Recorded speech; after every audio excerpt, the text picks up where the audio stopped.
Gravação com Marco Marcadella, entrevista na beira do Rio 1, 2 e 3. Olá, amigos da JP TV e do portal J Pneus. Estamos aqui no Cais do Porto, no Porto das Laranjeiras, numa das escadarias aqui que dá acesso ao Rio Caí.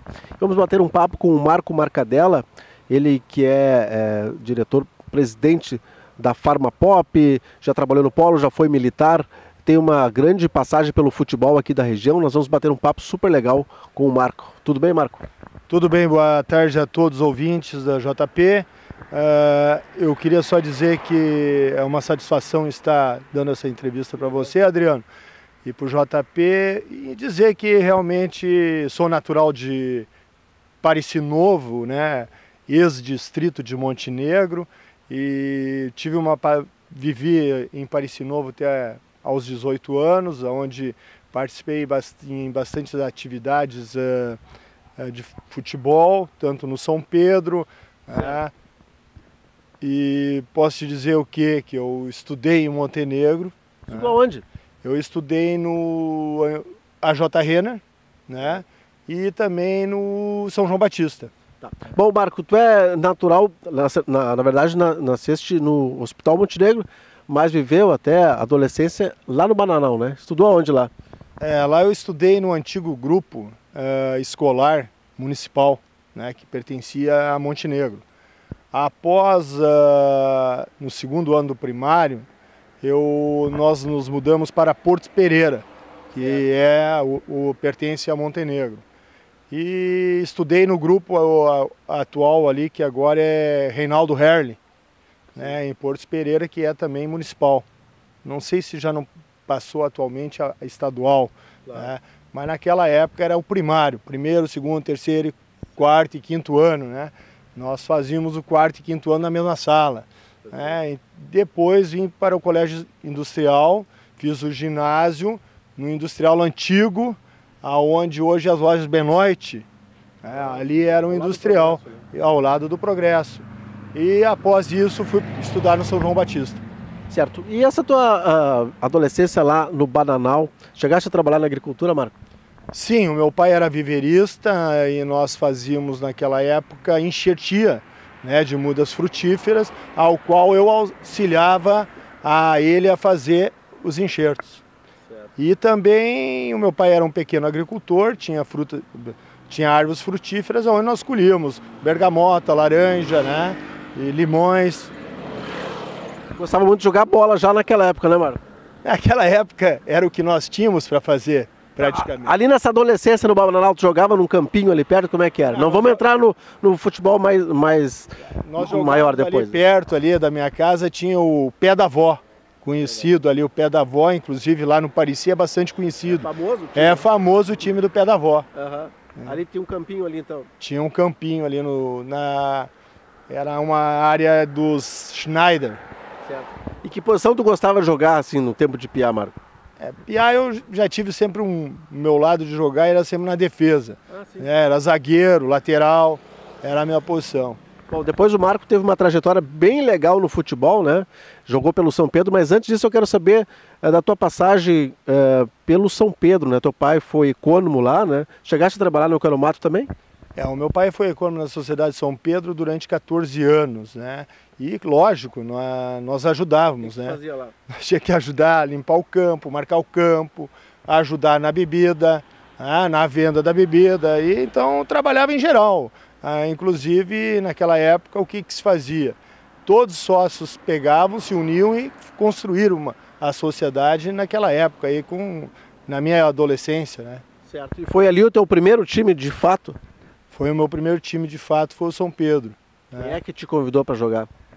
Já entrou no primeiro quadro ou começou no segundinho? Não, naquela época a gente começava no segundo quadro e ficava na reserva para o primeiro. Quem era o treinador na época, Marco? Naquela época o treinador era o Protásio Franz, ele é falecido já, o Valdir Nunes,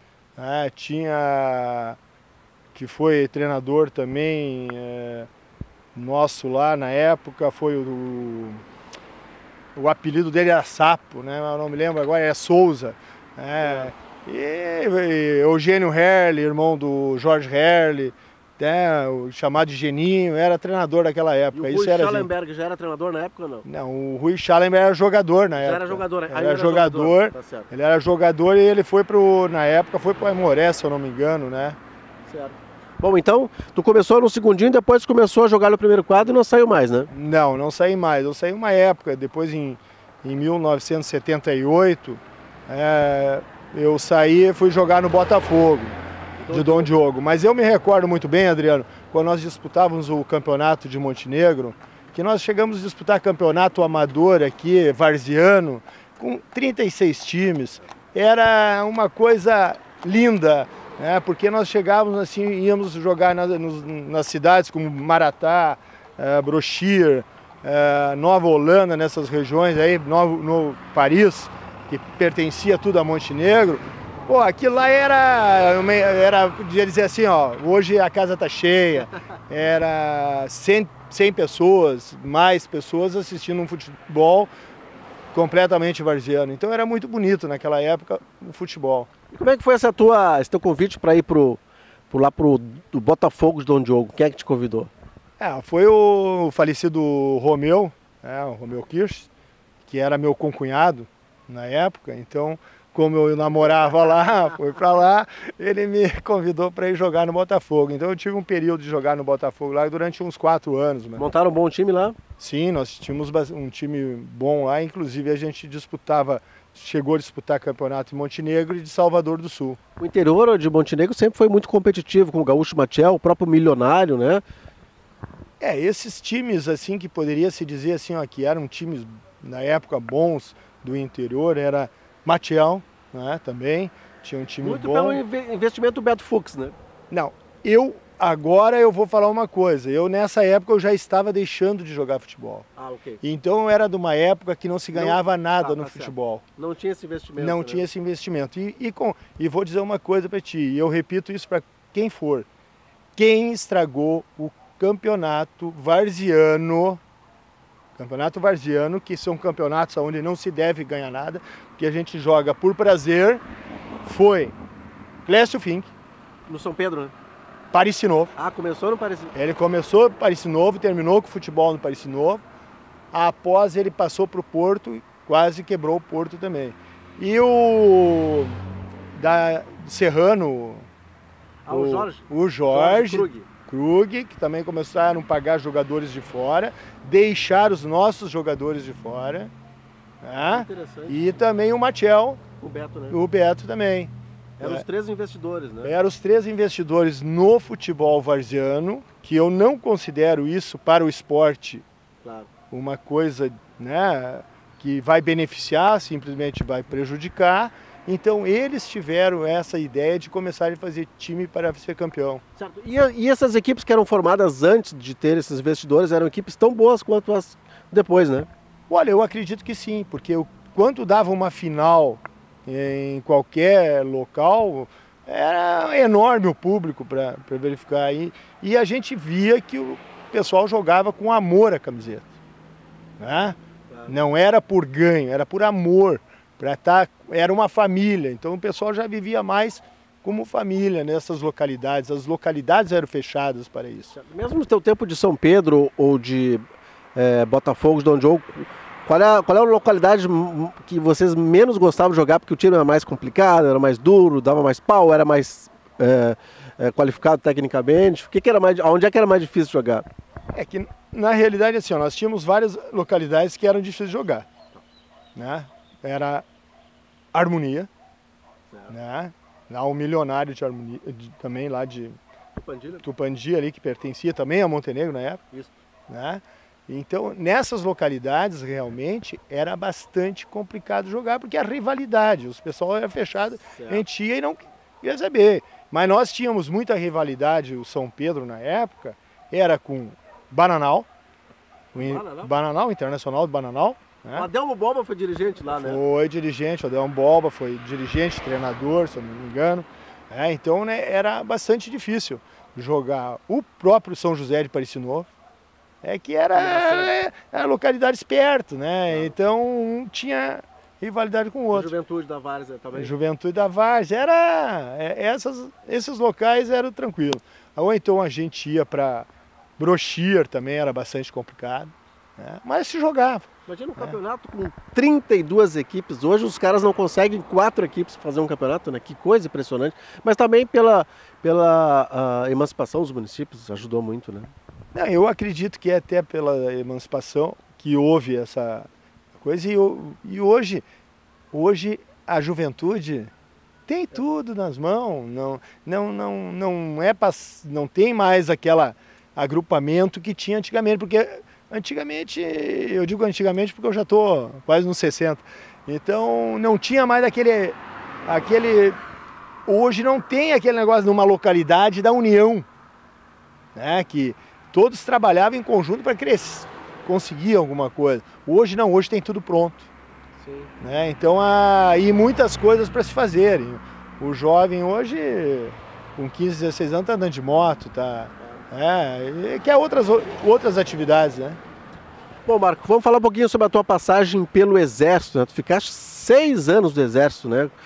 Tu tinha um projeto de vida para ser militar? Na realidade, eu tinha. Eu tinha um projeto de vida na época de ser militar e foi o que eu consegui fazer. Montenegro era isento de servir, né? Mas eu queria ir servir. Tu mesmo queria? Eu queria. Por quê?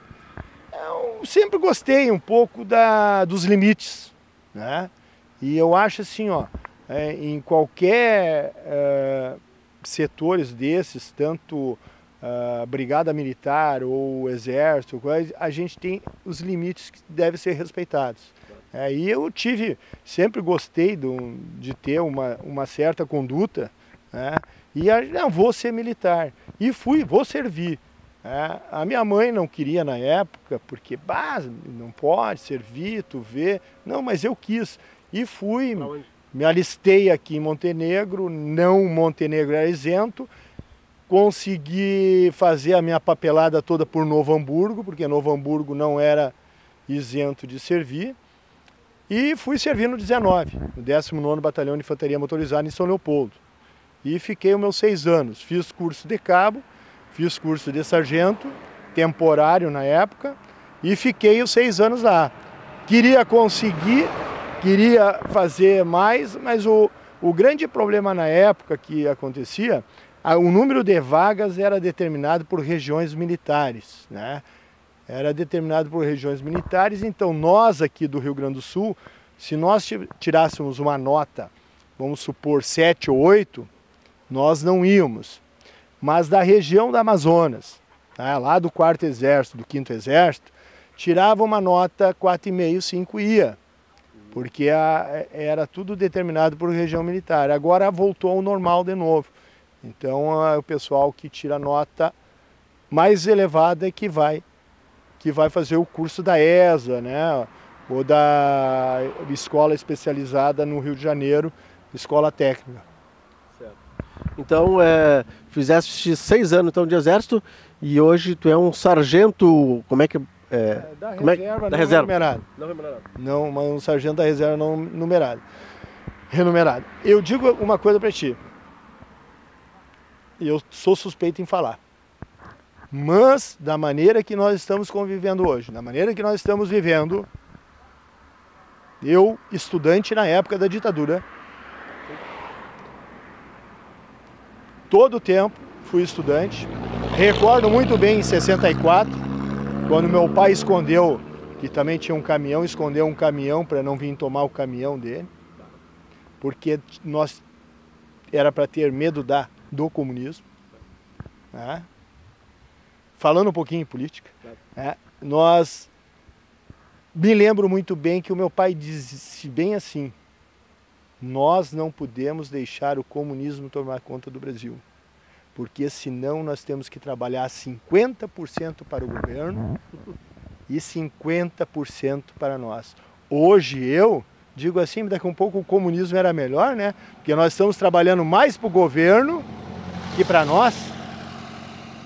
Mas não é isso, né? Não quero jamais isso.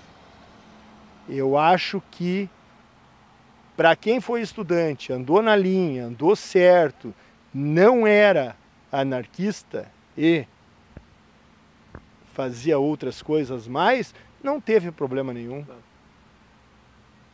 Porque hoje nós estamos pior. Bom, olha só, nós vamos para o intervalo. O segundo bloco do Entrevista na Beira do Rio com o Marco Marcadella vai ser sobre essa atuação dele na área da farmácia, né? Também foi convidado para ser candidato a vereador. Eu vou querer saber sobre isso no segundo bloco.